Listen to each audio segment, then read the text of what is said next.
मुच्यते। पूर्णस्य पूर्णमादाय पूर्णमेवावशिष्यते। ॐ शान्ति शान्ति शान्तिः।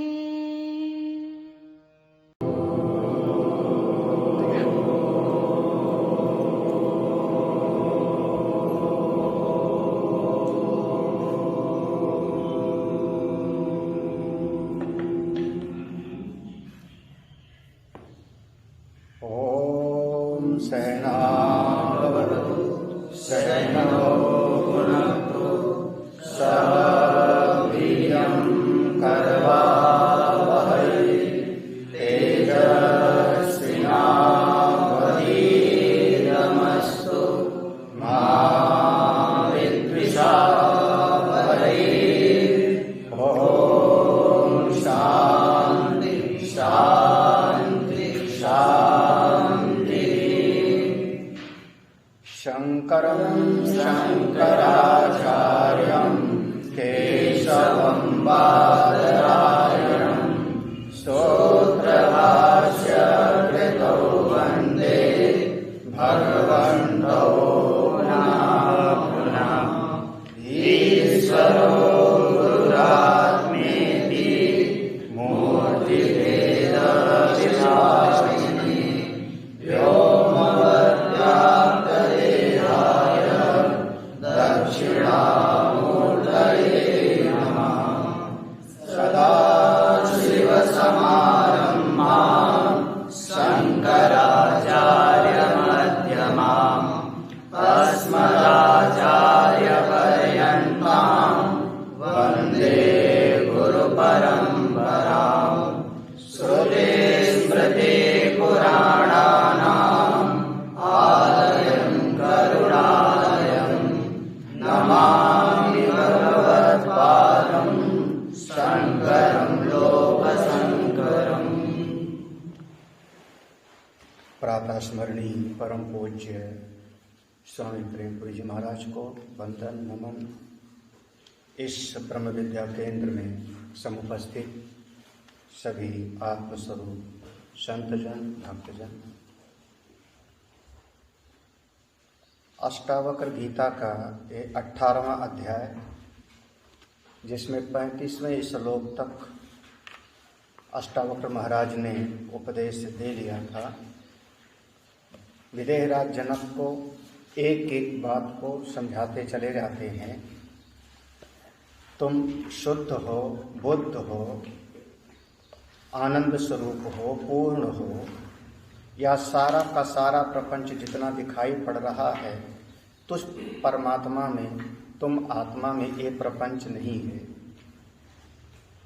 जो जो लोग भी अपने इस नित्य आत्म स्वरूप को नहीं जानते,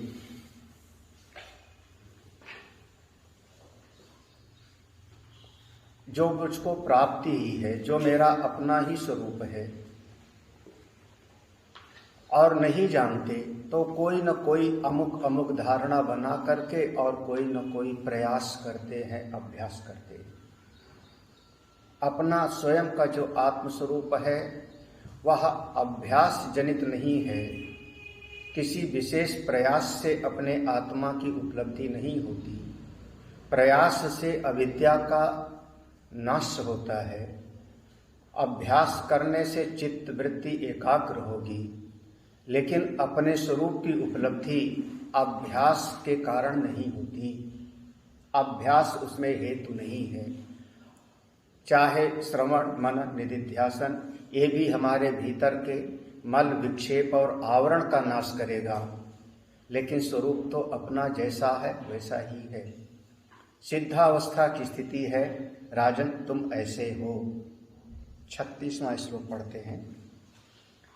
नाप्नोत् कर्मणा मोक्षम्, नाप्नोत् कर्मणा मोक्षम्, विमूढोऽभ्यासरूपिणा, विमूढोऽभ्यासरूपिणा, धन्यो विज्ञानमात्रेण, धन्यो विज्ञानमात्रेण, मुक्त मुक्तस्तिष्ठत्य विक्रियः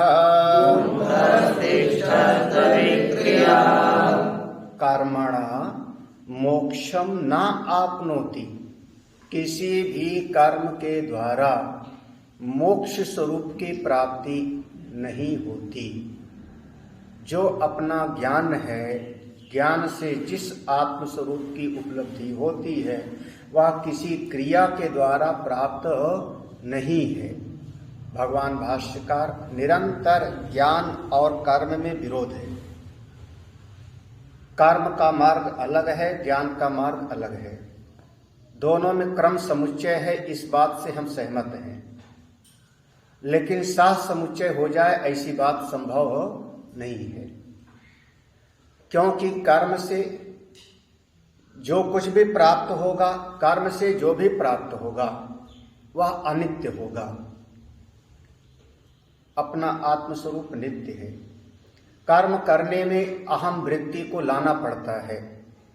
मैं अमुक अमुक नाम वाला, अमुक अमुक गोत्र वाला, आज के दिन मैं ये वाला यज्ञ हवन आदि करने जा रहा हूं, तो उसमें अहम वृत्ति को लाना पड़ता है और ज्ञान के मार्ग में अहम वृत्ति को मिटाना पड़ता है।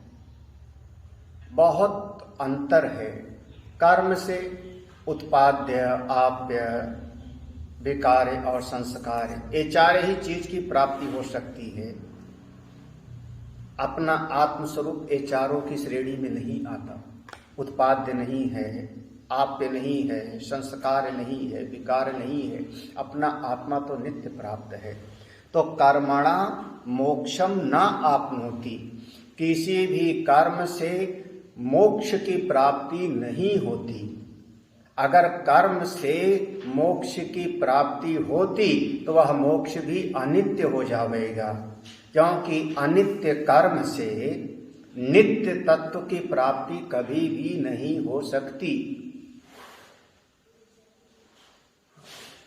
एक मूल सिद्धांत है, ना ही आध्रुवई प्राप्यते ही ध्रुवम तत्।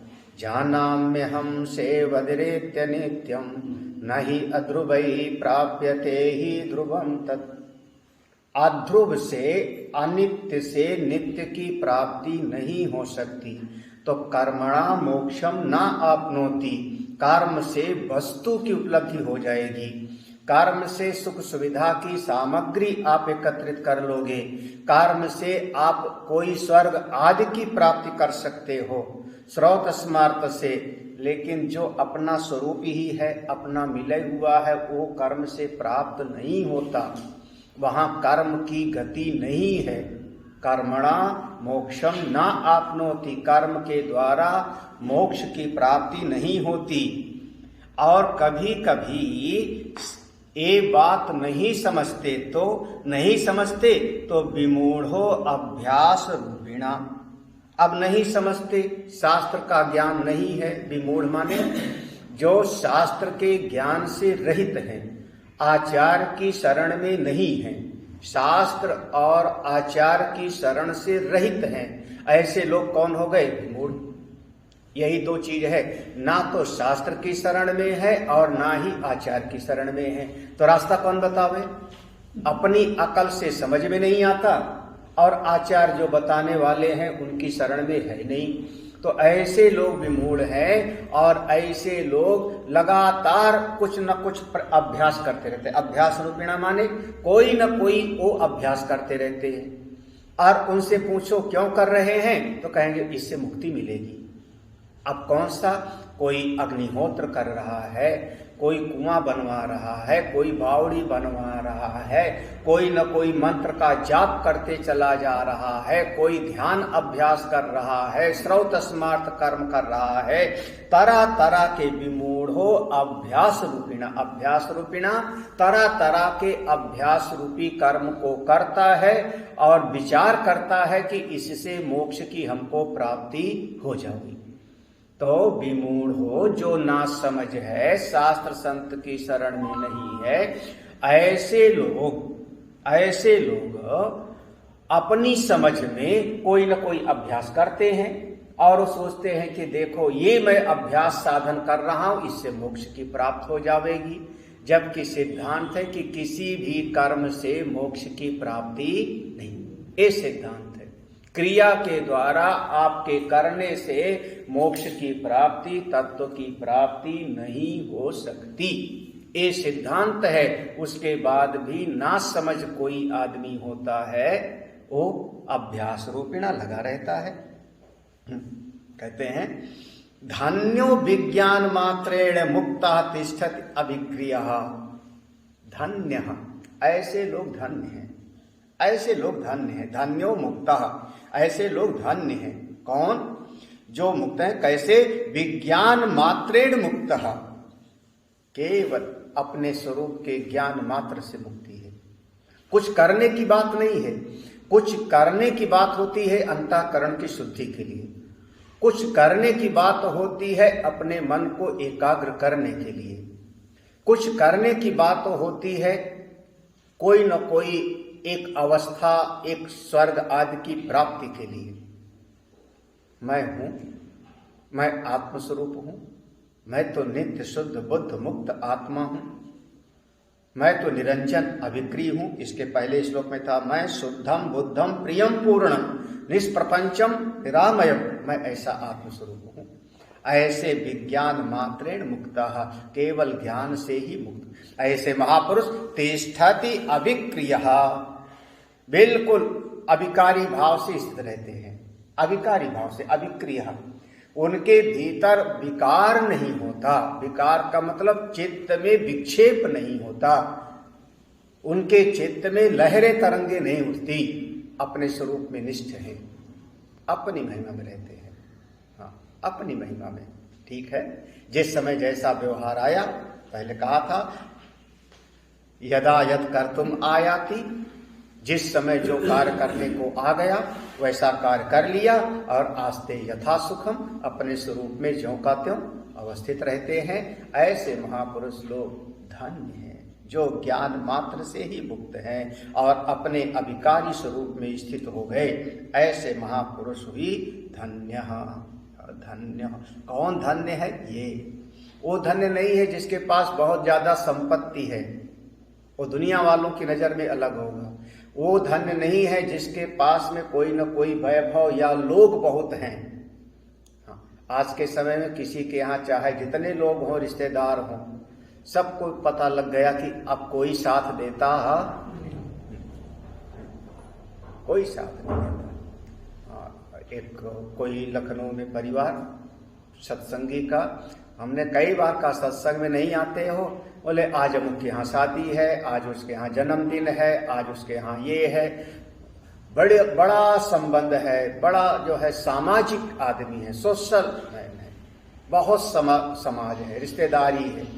हाँ, और अभी सूचना मिली कि उनके यहाँ पर डेथ हो गई, तो केवल उनकी डेड बॉडी को 2 लोग लेने वाले, उनकी पत्नी और उनका छोटा बेटा, बस 2 ही लोग उसके डेड बॉडी को लेकर के और शमशान घाट तक ले जाते। सैकड़ों रिश्तेदार, समाज, कोई मौके पर काम। तो इस पर काहे के लिए गर्व करना? धन्य कौन? जो इस ज्ञान से धन्य है, अपने स्वरूप से धन्य है, वो ज्ञान से धन्य है। हमारे पास इतने लोग हैं, इससे कोई प्रतिष्ठा नहीं। कितना वैभव है, इससे अपने भीतर कोई ऐसा अहम भाव नहीं लाते। अपनी महिमा तो अपने इस तत्व बोध से है। अहम, मैं ऐसा हूं, चेतन स्वरूप हूं। अगला देखो, अगला श्लोक। मूढ़ो नाप्नोति तद् ब्रह्म, मूढ़ो नाप्नोति तद् ब्रह्म, यतो भवितुमिच्छति, यतो भवितुमिच्छति, अनिच्छन्नपि धीरो हि, अनिच्छन्नपि धीरो हि, परब्रह्म स्वरूपभाव, परब्रह्म स्वरूपभाव। मूढ़ः, जो मूर्ख है, तद ब्रह्म न आपनोति, उस ब्रह्म तत्व को नहीं प्राप्त करता। मूढ़ः तद ब्रह्म न आपनोति, मूर्ख व्यक्ति उस पर ब्रह्म को प्राप्त नहीं कर पाता। यतः, क्योंकि, क्योंकि हेतु क्या है? भावितुम इच्छति, क्योंकि वो समझता है कि आज हम ब्रह्म नहीं हैं, इतनी साधना करूंगा तो ब्रह्म हो जाऊंगा, आज मैं आत्मा नहीं हूं, इतनी साधना करेंगे तो आत्मा को पा लेंगे। आप ब्रह्म होना चाहता है, ब्रह्म पाना चाहता है, यही उसका बंधन है। कौन है? मूढ़। मूढ़ की अब एक खास बात, इतना मूढ़ की परिभाषा हम कैसे करें, तो कई बार विचार किया जाता है मूढ़ कौन। तो हमारे शास्त्र की भाषा हम कहेंगे कि मूर्ख वो है जिसको अपने अनुभव से सीख न लेवे, अपने अनुभव से सीखे ना, और किसी बड़ों का कहना माने ना। जो उस मार्ग के जानकार हैं, उस मार्ग के जानकार हैं, वो कहें तो उनकी बात माने ना और अपने अनुभव से सीखे ना। तो जिसको खुद अपनी समझ में बात आती नहीं और किसी अनुभवी का कहना मानता नहीं, उसी का नाम हो गया मूर्ख। और बहुत बार तो पढ़ा लिखा भी होता है, ये मत समझना कि पढ़ा लिखा नहीं है, बहुत डिग्रीधारी है, लेकिन अपना अहंकार है, अपना अभिमान है और किसी की बात मानने के लिए तैयार नहीं, फिर जीव धक्के खाता है। तो ऐसे मूर्ख लोग तद ब्रह्म, उस पर ब्रह्म को नहीं प्राप्त कर पाते। हाँ, क्यों नहीं प्राप्त कर पाते? अरे जो मिलय हुआ है, या तो भवितो में क्षति, जो मिलय हुआ है तो फिर आप होना क्या चाहते हो? जब कभी होना चाहते हो, देखो भवितो में क्षति माने कुछ बनना चाहते हो, कुछ बनना चाहते हो। कुछ बनने के लिए क्या होगा कि आप ऐसी ऐसी साधना करो तो आपका, जैसे कहा ना, आपका शरीर छोटा हो सकता है, एक सिद्धि हो जाएगी अणिमा, अणिमा सिद्धि, शरीर छोटा हो गया। गरिमा, आपके पास ऐसी शक्ति आ जाएगी साधना करने से कि ऐसा शरीर बना लो कि पत्थर के जैसा भारी हो जाए, कोई उठावे तो भी ना उठे। हाँ, तो लक्ष्मण जी का शक्ति बाण लगा और रावण उठा रहा था, मेघनाद उठा रहा था, मेघनाद आकर के उठाने लगा लक्ष्मण के शरीर को और नहीं उठे थे। क्या हुआ? शरीर कैसा हो गया? भारी। गरिमा। हाँ, फिर ऐसे अणिमा, गरिमा, महिमा, लघिमा, ईशिता, वसिता, प्रकाम्य, आपके भीतर ऐसी हमारे भीतर ऐसी सामर्थ्य आ जाए कि मैं जिसको देखूं भस्म हो जावे। एक था भस्मासुर का कहना था, जिसके सिर पे हाथ रखूं वो भस्म हो जावे। और वो था कि हमारी नींद से जो हमको जगा देवे, जो हमको नींद से जगा देवे, उस पर नजर पड़े तो हमसे, हमारी नजर पड़ते वो हो भस्म हो जाए। मुचकुंद नाम का था, कालेवन को भस्म किया था। ये सब एक सिद्धियां है ना। आप होना चाहते हो तो साधना करोगे तो सिद्धि मिल जाएगी, साधना से सिद्धि मिल जाएगी।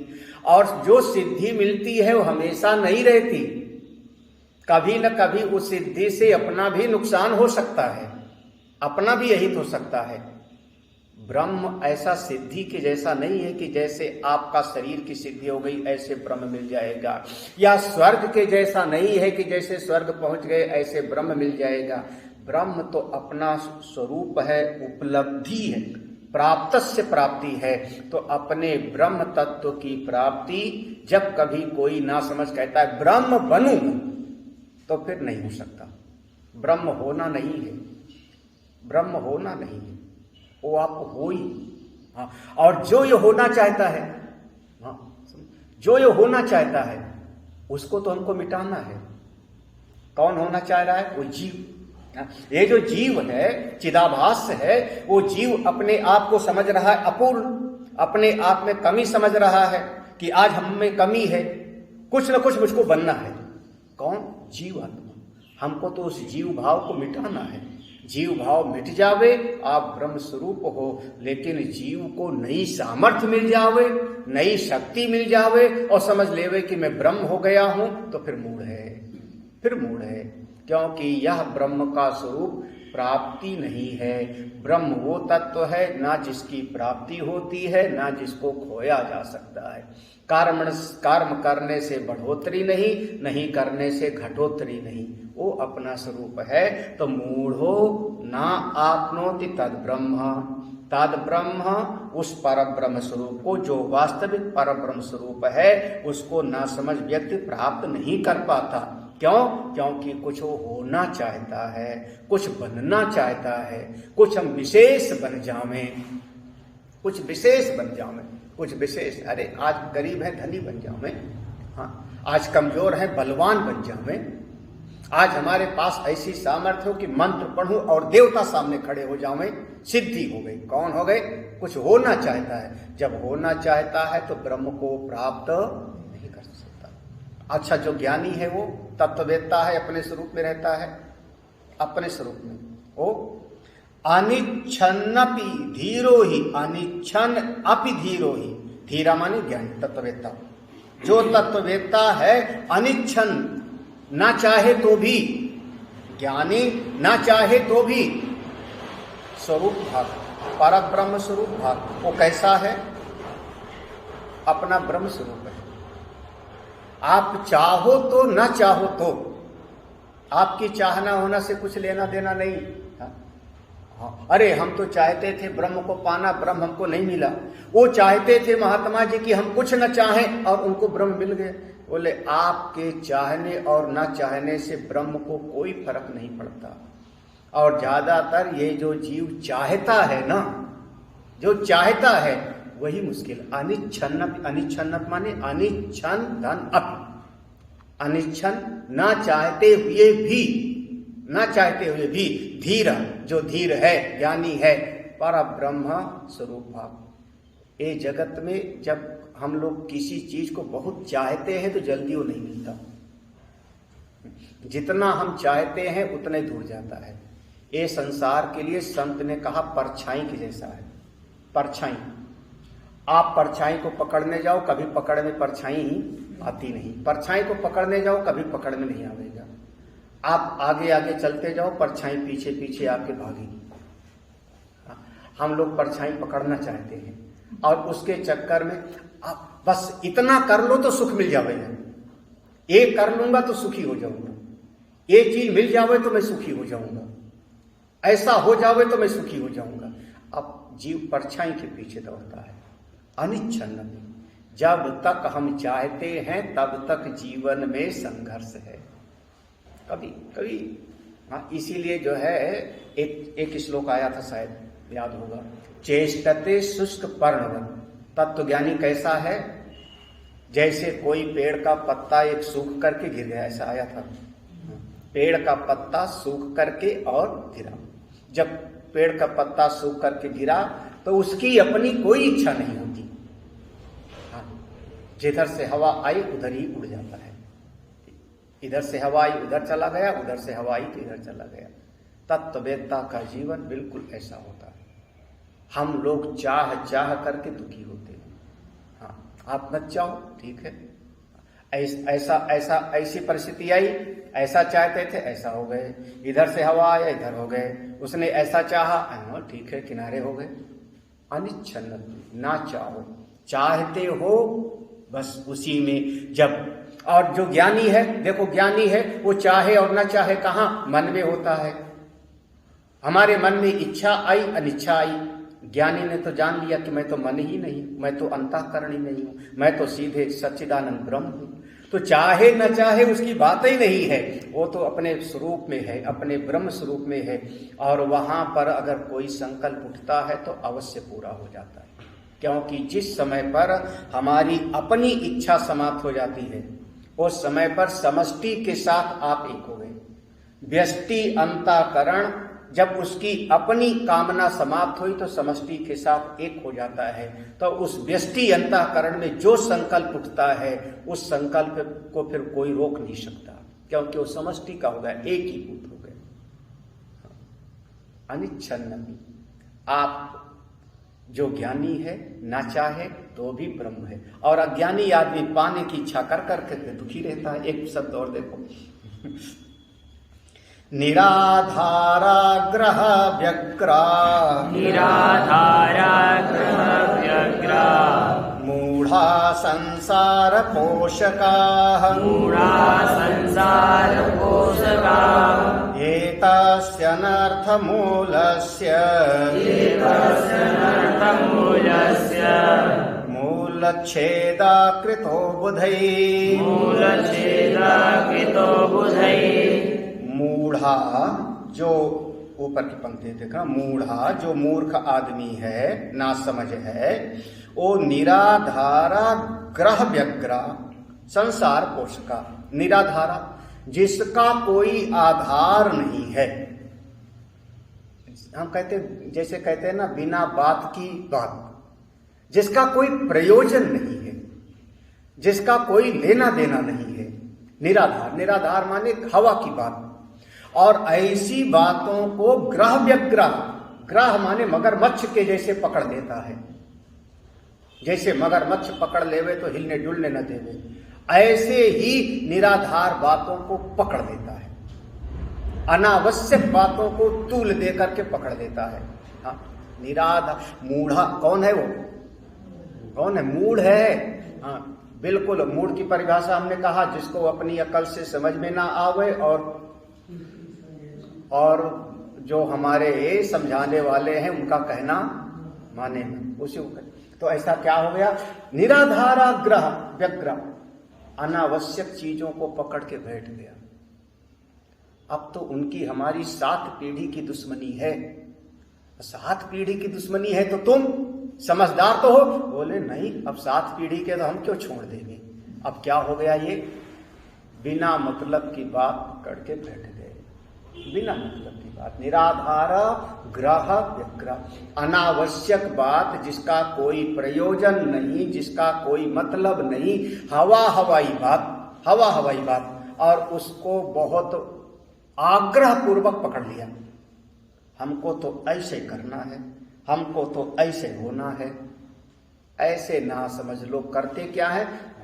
संसार पोषका, ये बड़े बढ़िया हैं, ये संसार का पालन पोषण करते रहते। जैसे पेड़ है तो उस पेड़ का पालन पोषण जो पानी देगा तभी तो होगा। संसार रूपी संसार है तो इस संसार रूपी वृक्ष को कोई पानी देने वाला तो चाहिए। जैसे पेड़ को पानी देता है, कोई खाद देता है तो पेड़ हरा भरा रहता है। तो ये संसार कब तक रहेगा? बोले ऐसे लोग इस संसार को पालन पोषण करते रहते, खाद पानी देते रहते। वो मेरा दुश्मन है, वो मेरा दोस्त है, वो मेरा बहुत खास है, वो मेरा खास नहीं है। हाँ, इसको तो मैं अपने दिल की बात बता दूंगा। ये तो मेरा बहुत अपना है, ये तो मुझको फूटी आंख अच्छा नहीं लगता। बस दोस्ती बनाई बिगड़ी, बनाई बिगड़ी। इस आदमी ने मुझको गाली दिया था, इस आदमी ने मेरा हित किया था। बिना मतलब की बातों को पकड़ के बैठ गया। बिना मतलब की बातों को मत पकड़ के बैठो। मन में पकड़ नहीं होनी चाहिए। निराधारा, बस इतना है कि ये हमारे काम का नहीं है तो किनारे कर दिया। ये हमको हमारे पसंद का नहीं, हमारे व्यवहार में ठीक नहीं, इसको किनारे कर दिया। बस इतना है। हाँ, हमने कई बार कहा है, इसको शायद याद रखना ये बात को। हमारी साधना के जो अनुकूल है, साधना के हमारे लक्ष्य के जो अनुकूल है, वही समझना कि धर्म है, वही श्रेष्ठ है। आपका जो मूल लक्ष्य है उसके जो अनुकूल है, और लक्ष्य की प्राप्ति के जो प्रतिकूल है वो त्याज्य है। बस इतनी सी बात है। लेकिन मूढ़ा, निराधारा, ना समझ लोग अनावश्यक बातों को, जिसका कोई आधार नहीं है, उसको पकड़ करके ग्राह पकड़ करके व्यग्र होते रहते हैं और संसार को इसी तरीके से चलाते रहते हैं। संसार में इसी तरीके की चलती रहती है। एतस्य अनर्थ मूलस्य, ये सारे अनर्थ की जड़ है। एतस्य अनर्थ मूलस्य, ये जो सारे अनर्थ की जड़ है, यही कौन? अब जैसे अब पकड़ लिया कि ये तो मेरा अपना घर है, ये मेरे अपने लोग हैं, ये मेरा शरीर है, यही मैं हूं। हाँ, अब तो छोटी सी बात में अब तो इज्जत का सवाल है, नाक का सवाल है। हम गर्दन कटा सकते हैं लेकिन बात नहीं बदल सकते। अब छोटी सी बात में इज्जत का सवाल कहाँ से आ गया? बोले एक निराधार चीज को हमने पकड़ लिया अपने मन से, अपने मन में पकड़ लिया निराधार चीज को, और पकड़ करके वो बैठ गया, और फिर यही सारे अनर्थ की जड़ हो जाता है। ये जो अनर्थ की जड़ है कौन? अनावश्यक बातों को चित्त में बिठा लेना, ये जो अनर्थ का जड़ है। एतस्य मूल उच्छेदा, इसको जड़ के साथ इसका इस अनर्थ के मूल का, एतस्य इसका मूल उच्छेदा, इसका सारा का सारा जड़ के साथ में काट दिया। एतस्य अनर्थ मूलस्य मूल उच्छेदा, ये जो सारे अनर्थ की जड़ है इसका मूल उच्छेदा, इसको जड़ के साथ काट दिया। किसने? कृतो बुद्धि। जो तत्ववेत्ता हैं वो क्या किए? देखो एक बहुत बढ़िया तरीका है। कभी कभी कोई आदमी, कोई बड़ा पहलवान आदमी, बहुत पहलवान आदमी और दबंग आदमी, गुंडई, या बंबई की भाषा में कहें तो दादा भाई, हाँ बंबई या दादा कोई, और वो हमारे घर के सामने एक पेड़ लगा गया, एक पेड़ लगा दिया। अब दबंग है, माफिया है, डान है, मैं क्या करूं, बल तो है नहीं मेरे पास, तो जमीन मेरी है, मैं जानता हूं, अब ये भी जानता हूं कि थाना अदालत जाओ तो 25 साल मुकदमा लड़ते रहो। तो अब उपाय क्या हुआ? बोले पेड़ लगा दिया हमारी जमीन में, अब हम क्या करेंगे? अब भले हम पर्यावरण को बचाओ वाला है, लेकिन हमको मौका मिलेगा तो मैं रात में जाऊंगा, चुपके से उस पेड़ के जो है उसकी जड़ काट दूंगा और पेड़ को वहीं जमीन में खोस दूंगा। जो पेड़ है जो लगाया था उसको यहाँ उखाड़ के जड़ को काट दिया और पेड़ को ही। अब सवेरे उसका आदमी देखेगा माफिया का, तो पेड़ तो लगा हुआ है, हरा भरा है, हाँ वो आएगा पानी भी डालेगा, लेकिन मैं जानता हूं कि उसको हमने जड़ से काट दिया है। अब उससे जो है अब 2, 4, 10 दिन हरा भरा रहेगा, धीरे धीरे चाहे जितना खाद पानी डाले वह पेड़ धीरे धीरे सूख जाएगा, क्योंकि उसका जड़ घट गई। ऐसे तत्ववेत्ता ने ये संसार रूपी जो वृक्ष है इसके जड़ को काट दिया है, फिर भी हरा भरा दिख रहा है, दिख रहा है कि संसार चल रहा है, सब गाड़ी चल रही संसार की, यहाँ पर पूरा 5 महाभूत का खेल चल रहा है, सब 10 स्पर्श रूप रस गंध का सब चल रहा है, लेकिन इसका जड़ मिट गया। क्यों? कोई आग्रह नहीं। महाराज क्या चाहते हो आप क्या चाहते हो? कई बार ऐसा संतों के लिए होगा, आप क्या चाहते हो? विशेष बात है कि हम चाहते ही नहीं कुछ, बस चाहते नहीं, हम तो राजी तेरी रजा में। महाराज आपको जो पसंद है ठीक है, नारायण हरि इच्छा। हाँ देखो ये तो पूरा मूर्खों का ही हो गया आज विषय। हाँ मूर्ख हो गए तो देखो 4 बात हो गई। पहली बात हो गई मूर्ख आदमी होगा, उसको मूर्ख में भी विमूढ़ कह दिया था, विशेष रूप से मूर्ख है, तो अभ्यास करता है किस लिए कि हमको जो है मोक्ष की प्राप्ति होगी। वो कर्म का आश्रय ले रहा है, कर्म के आश्रय से मोक्ष को पाना चाहता है। वो 36वें श्लोक में कह दिया था, 27वें श्लोक में कह दिया था कि वो कुछ होना चाहता है, इसलिए भी वो मूर्ख है, ब्रह्म को पाना चाहता है। फिर 38वें श्लोक में कह दिया कि कोई न कोई मन में एक साधना का भी आग्रह होता है, चाहे जितना ब्रह्म ज्ञान सुना दो, चाहे जो कुछ कर दो। महाराज ए वाली पूजा को जब तक नहीं बताओगे कराओगे तब तक मुक्ति नहीं होगी। अब कौन सा ए वाली पूजा होनी चाहिए, अमुक देवी की, अमुक देवता का, ये अनुष्ठान तो करना ही है। पूरा समझ लिया आत्मा तुम हो, नित्य हो, उसके बाद भी अनुष्ठान पर एक आग्रह हो गया, अनुष्ठान पर आग्रह हो गया, मंत्र पर आग्रह हो गया, जगह पर आग्रह हो गया, विचारों में कोई आग्रह हो गया।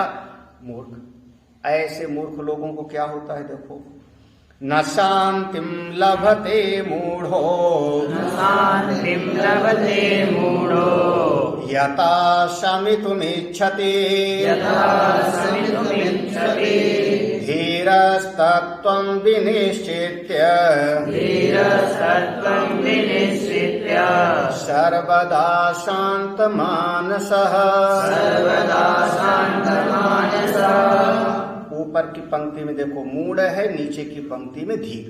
तो एक पंक्ति में मूढ़ की बात आती है और एक लाइन में धीर की, ज्ञानी की। ऊपर की पंक्ति में मूढ़ क्या हो गया, कौन मूर्ख है? ना शांतिम लभते मूढ़ो, नहीं प्राप्त होती है शांति। मूर्ख को, ना समझ आदमी को शांति कभी प्राप्त नहीं। भला क्यों? क्यों शांति नहीं प्राप्त होती? गोस्वामी जी तो लिख गए हैं ना, गोस्वामी जी लिख गए हैं, सबसे भले वही मूढ़ जिन्हें न व्यापई जगत। तो क्यों नहीं प्राप्त होती? यथा समितुम इच्छति, यथा समितुम इच्छति माने क्योंकि वो सोचता है कि मैं इतनी साधना कर लूंगा तो शांत हो जाऊंगा। समितुम इच्छति माने वो सोचता है इतनी साधना के बाद मन शांत हो जाएगा, इतना उपाय करूंगा तो मन शांत हो जाएगा, इतना परिश्रम कर लूंगा तो मन शांत हो जाएगा। तो वो जो मन को शांत करने की इच्छा है, वो मन को शांत करने की इच्छा ही उसके मन को कभी शांत होने न शांतिम लभते। अरे ऐसे समझ लो कि आप सोने का प्रयास करो। आज शाम को लेट गए और मैं सोता हूं। किसके लिए? क्या प्रयास कर रहे हो? किसके लिए? निद्रा के लिए। निद्रा के लिए, सोने के लिए प्रयास कर रहा हूं। और खुद सोचो, नहीं सोना है, सोना है, सोना है। लाइट बंद कर दिया, लाइट बंद कर दिया, बिल्कुल दरवाजा भी बंद कर दिया, कुंडा भी बंद कर लिया, ताला भी बंद कर लिया, सब कुछ कर लिया, सोना है, सोना है, सोना है, सोना है। जब तक सोने की सोचते रहोगे तब तक आप सोए। बड़ी विचित्र स्थिति है। जब तक सोने का प्रयास करते रहे तब तक होता नहीं। तो ऐसे मूर्ख आदमी शांति का प्रयास करता है, जबकि शांति तो उसका स्वरूप है। हमको शांति चाहिए, शांति चाहिए। हाँ महाराज, उस आश्रम में जाएंगे तो शांति मिलेगी, उस स्थान पर जाएंगे तो शांति मिलेगी, स्वर्ग आदि स्थान पे चले जाएंगे तो शांति मिलेगी। अरे कहाँ है शांति? शांति पाने के प्रयास में भटकते भटकते जीव को शांति प्राप्त, क्योंकि शांति जहां पर है वहां तो खोज ही नहीं रहा।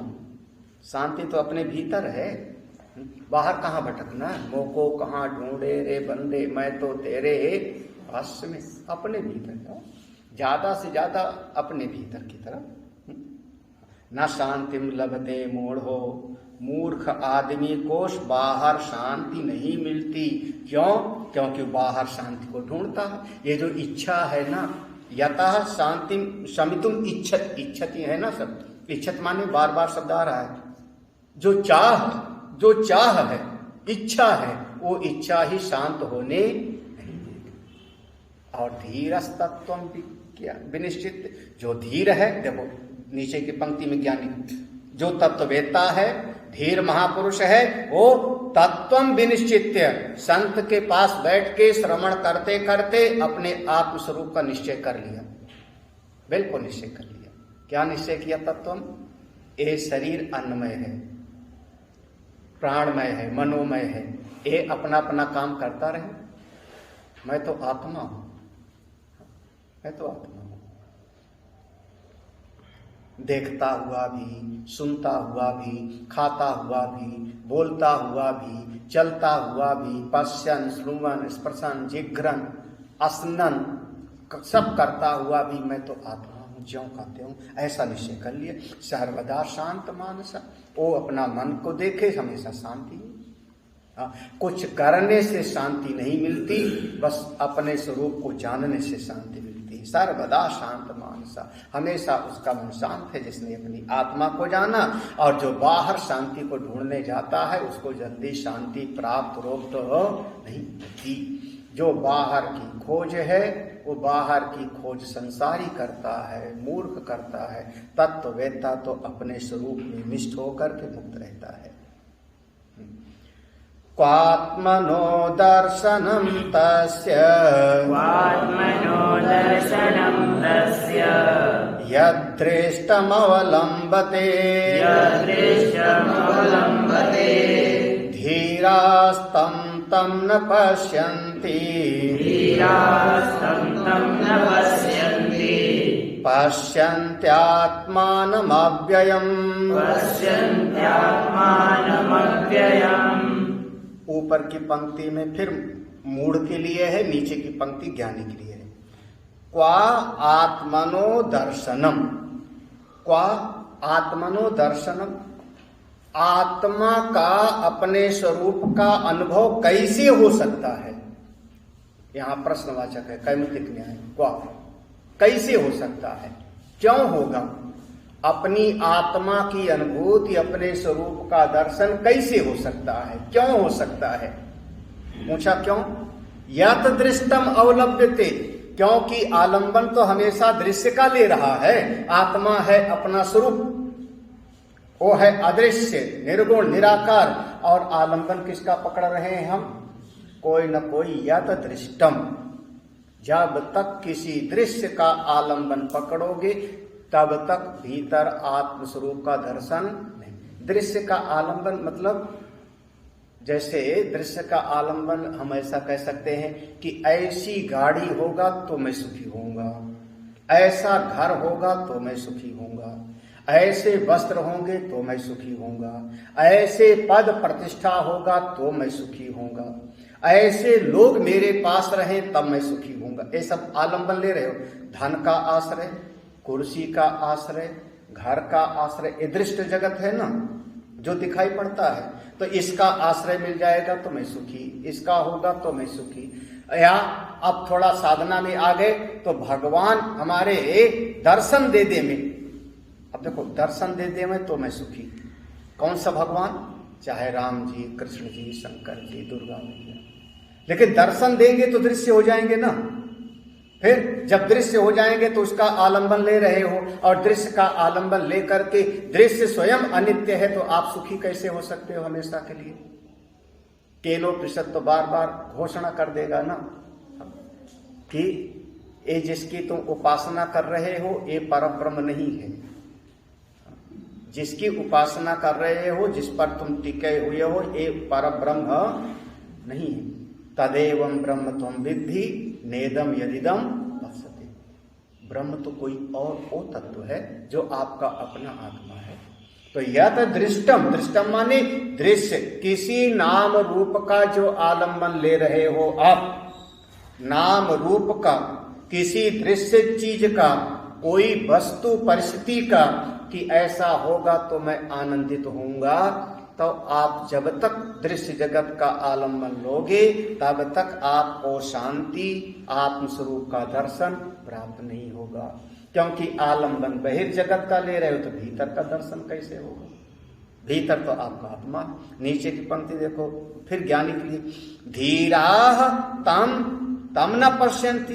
लो, जो धीर पुरुष है, ज्ञानी पुरुष है, वो उनकी दृष्टि क्या है, तो अज्ञानी जिसका आलंबन ले रहा है, ये चीज मिल जाएगा तो मैं बहुत सुखी। ज्ञानी महापुरुष की तो उस पर नजर ही नहीं जाती। धीरा तत्ववेत्ता महापुरुष तम तम न पश्यन्ति, उस वस्तु को, तम माने उस वस्तु को, तम न पश्यन्ति, वह नाम रूप वाले चीज को देखता ही नहीं, वहां पर उसको उसका ध्यान नहीं जाता। अब ज्ञानी महापुरुष कभी नहीं कहेगा कि हमको स्वर्ग मिल जाओगे, तो किसी महात्मा के लिए नहीं लिखा जाएगा स्वर्गवासी। वो कौन है, ब्रह्मलीन। और स्वर्गवासी, हम स्वर्ग जाएंगे तो सुखी। जब स्वर्ग में इंद्र भी दुखी रहता है, डरता रहता है, तो आप कैसे सुखी हो जाओगे। अच्छा, अमृत का एक कलश अमृत मिल जाए, एक घड़ा अमृत मिल जाए तो मैं सब ठीक ठाक हो जावे। आश्रय लिया ना, आश्रय लिया ना। उस एक कलश अमृत को पाने के लिए इतना बखेड़ा किया, देवता दैत्य मिल करके पूरा समुद्र मथ डाला पूरा का पूरा, तमाम तरह के निकले रत्न आभूषण। वो अमृत मिल गया तो सुखी हो गए क्या। वो अमृत का घड़ा जैसे धनवंतरी लेके प्रकट हुए वैसे लड़ाई शुरू हो गई। हाँ, देवता दैत्य में छीना झपटी हो गई, मतलब शांति तो नहीं मिली ना। भागम भाग, उसके बाद 4 जगह छलक जाता है, जहां पर नासिक, उज्जैन, प्रयाग और हरिद्वार में कुंभ लगता है। उसके बाद फिर भगवान को मोहिनी रूप बन करके आना पड़ा। उसके बाद फिर बंटवारे की लाइन लगी। बंटवारे में भी जो है फिर एक दैत्य था जो देवता का रूप बना करके बैठ गए, कितना बवाल हुआ। एक घड़ा अमृत का मिल जाए तो मैं सुख लूं। घड़ा अमृत का निकल आया और उसके बाद तो और लड़ाइयां शुरू हो गई। और उसके बाद भी जब पता लग गया कि अरे दैत्य है, ये राहु है, ये देवता नहीं, देवताओं की लाइन में बैठा था, मोहिनी भगवान ने उसकी गर्दन काट दी। उसकी गर्दन काट दी तो दो पार्ट में हो गया, राहु और केतु। वो आज तक सताते हैं सूर्य और चंद्रमा को। बताओ, हाँ बताओ। उसके बाद सारे देवता दैत्यों में लड़ाई शुरू हो गई, सब ने एक दूसरे को मारा काटे किया। तो दृश्य का आलंबन लिया लेकिन शांति तो प्राप्त नहीं। अज्ञानी व्यक्ति, एक बात है, ये पूरे समुद्र मंथन में जितना कुछ है उसमें कोई ऋषि महात्मा का नाम नहीं आया है कि कोई ऋषि आके खड़े हो गए होंगे हमको भी ये मंथन से कुछ दे देना, घोड़ा हमको दे दो, हाथी दे दो, ऐसा कोई। बस कामधेनु गौ वशिष्ठ ऋषि के पास चली गई, बस इतना पहला कामधेनु गौ बस, और बाकी कोई ऋषियों से वैसे अमृत के लिए आना चाहिए महात्माओं को, कोई आए नहीं। जब तक दृश्य माने नाम रूप दिखाई पड़ने वाले का आप आलंबन लोगे कि ये मिल जावे तो मैं सुखी, तब तक आपको शांति मिलने वाली नहीं, आत्मदर्शन होने वाला नहीं। तत्ववेत्ता कैसी दृष्टि है, जिस पर ये संसारी की दृष्टि है नाम रूप पर, तत्ववेत्ता उसको देखता ही नहीं, ये है ही नहीं। जिसको आप कह रहे हो घड़ा, बच्चा कह रहा है ये घड़ा मुझको चाहिए, खिलौना चाहिए, तत्ववेत्ता कहता वहां घड़ा है ही नहीं। तत्ववेत्ता की नजर क्या, वहां घड़ा कहां है, वहां तो मिट्टी मिट्टी है, वहां तो मिट्टी है। उसकी दृष्टि में नहीं। पश्यन्ति आत्मानम अव्ययम, क्या देखते, धीरा तम तम न पश्यन्ति, उस धीर पुरुष, तम माने उसको जैसे घट है, तम न पश्यन्ति, उसको घट नहीं देख रहा है, क्या देख रहा है, पश्यन्ति आत्मानम, उसको मिट्टी देख रहा है। ऐसे सारे नाम रूप में वो आत्मा को देख रहे हैं। तत्ववेत्ता की दृष्टि में सारा नाम रूप अपना आत्मा ही है, इसलिए उनके चित्त में कभी कोई शोक नहीं होता, वो लोग अपने स्वरूप में निष्ठ रहते हैं। क्वा निरोधो विमूढ़स्य, यो निर्बन्धं करोति वै, स्वारामस्यैव धीरस्य, सर्वदा सावकृत्रिमः,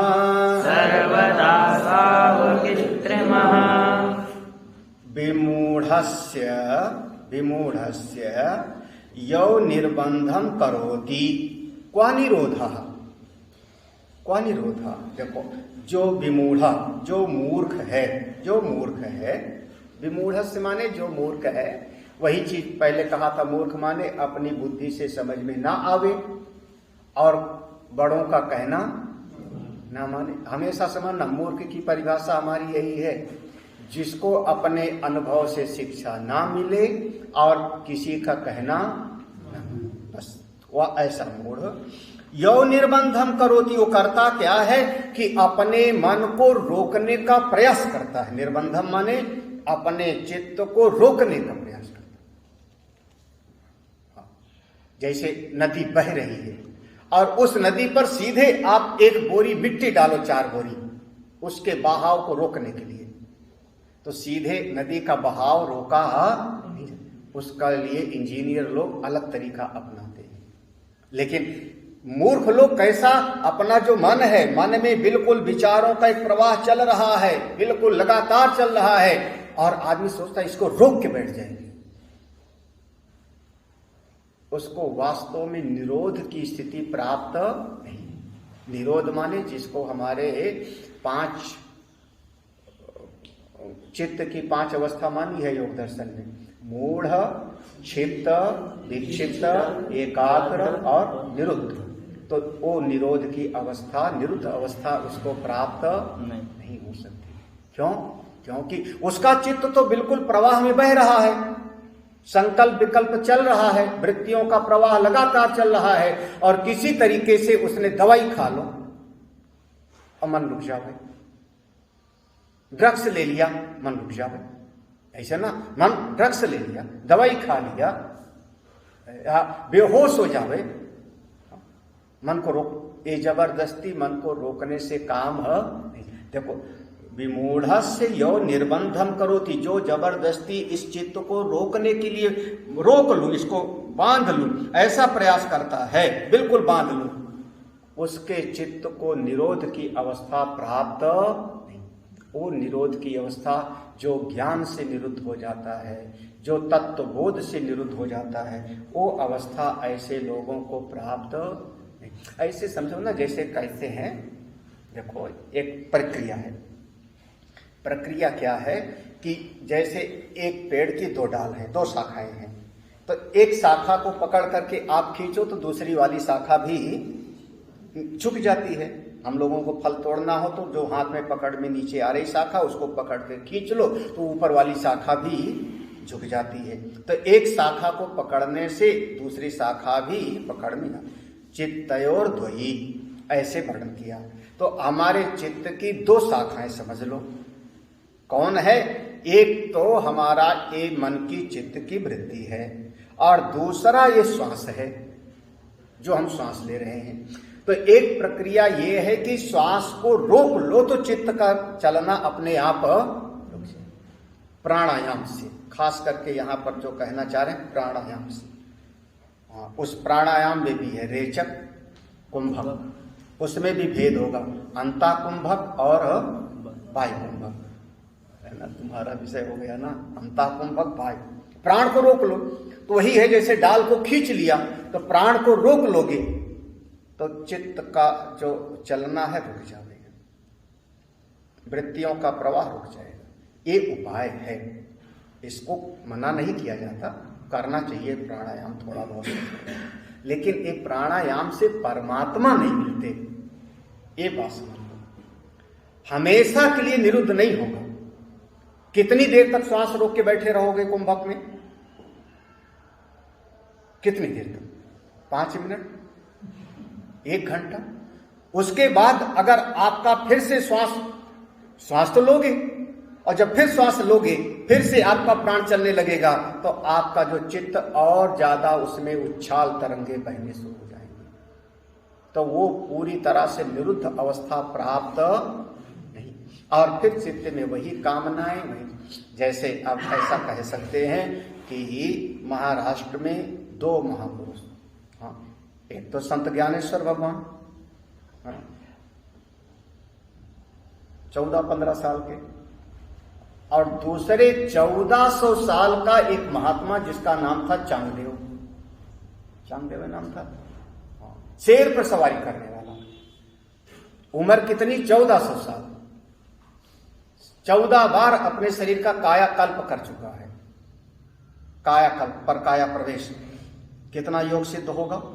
ध्यान लगा लेता है तो सालों साल ध्यान में रहता है। 1400 साल किया, और जब उसका ध्यान खुला और लोगों ने बताया, भक्तों ने, कि एक ज्ञानेश्वर है, उसकी बड़ी चर्चा हो रही, बड़ा नाम हो रहा है, तो उसके भीतर ईर्ष्या पैदा हो गई, जलन पैदा हो गई।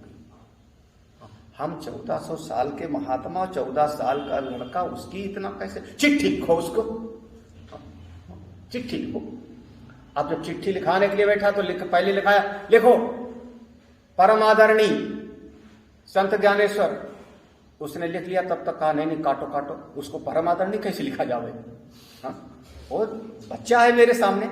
हाँ, श्रद्धा नहीं, ये भी पहली लाइन में जो संबोधन लिखना चाहिए वही कटवाते कटवाते वही लिख नहीं पाया। क्या संबोधन करें उसको? श्रद्धे, समादर, आदरणीय, पूज्य, क्या लिखोगे? कुछ नहीं।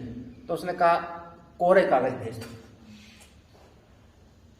तो कोरा कागज भेज दिया चिट्ठी में ज्ञानेश्वर के पास।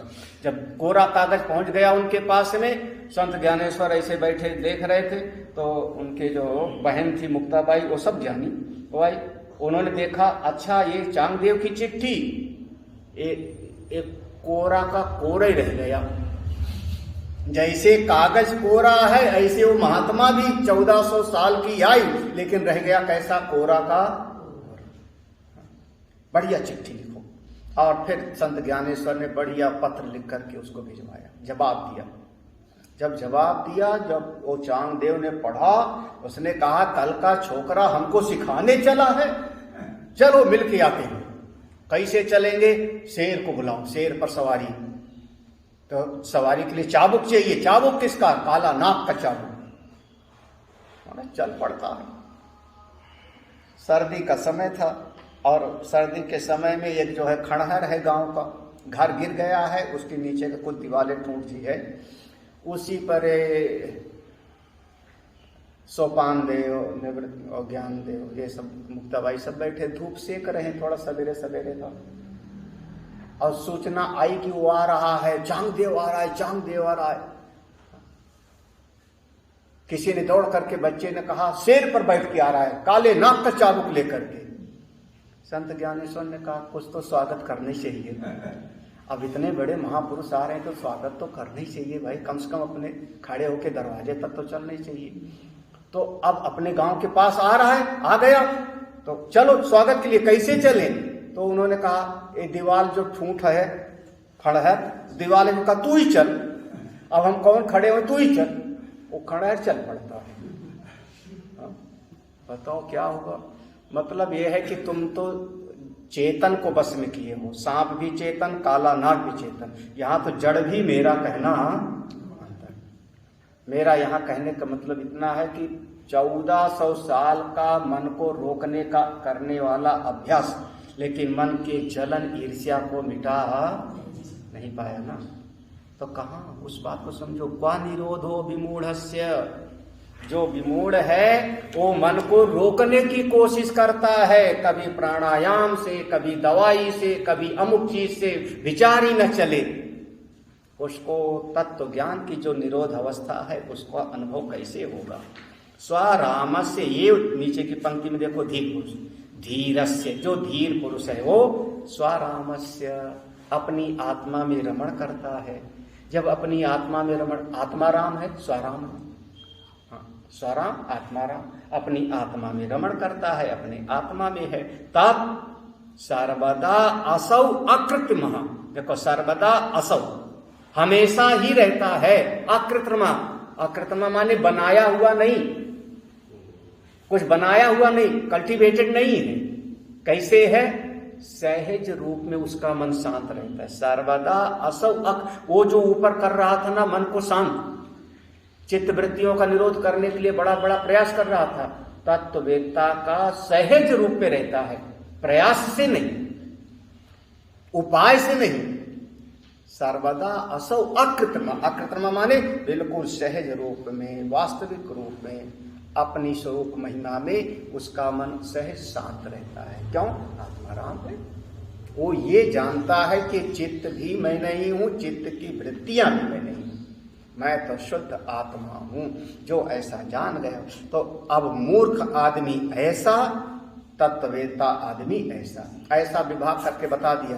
मूर्ख आदमी कैसा, देखो 36वें श्लोक में, अभ्यास करता है मोक्ष के लिए, ज्ञानी अपने स्वरूप में निष्ठ है। 37वें श्लोक में मूर्ख आदमी कैसा, कुछ बनने का प्रयास करता है, तत्ववेत्ता अपनी सहज अवस्था में रहता है। 38वें श्लोक में मूर्ख आदमी कुछ विचारों का दुराग्रह पकड़ के बैठ जाता है, हमको यही चाहिए, ऐसे विचारों का दुराग्रह। तत्ववेत्ता अपने स्वरूप में रहता है। मूर्ख आदमी फिर मन को शांत करने की इच्छा बनाता है। तत्ववेत्ता जान लेता है कि मन मेरा, मूर्ख आदमी नाम रूप किसी दृश्य का आलंबन लेता है। तत्ववेत्ता अपने स्वरूप के अलावा किसी दूसरे को देखता ही नहीं। और मूर्ख व्यक्ति चित्त वृत्तियों को निरोध करने के लिए बहुत घोर परिश्रम करता है। तत्ववेत्ता जानता है कि मैं आत्मा हूं, ये चित्त वृत्तियों का भी दृष्टा साक्षी हूं, सो मुक्त होता है। ओम पूर्णमदः पूर्णमिदं पूर्णात् पूर्णमुदच्यते पूर्णस्य पूर्णमादाय पूर्णमेवावशिष्यते। ओम शांति शांति। हरि ओम। श्री गुरुभ्यो नमः। हरि ओम।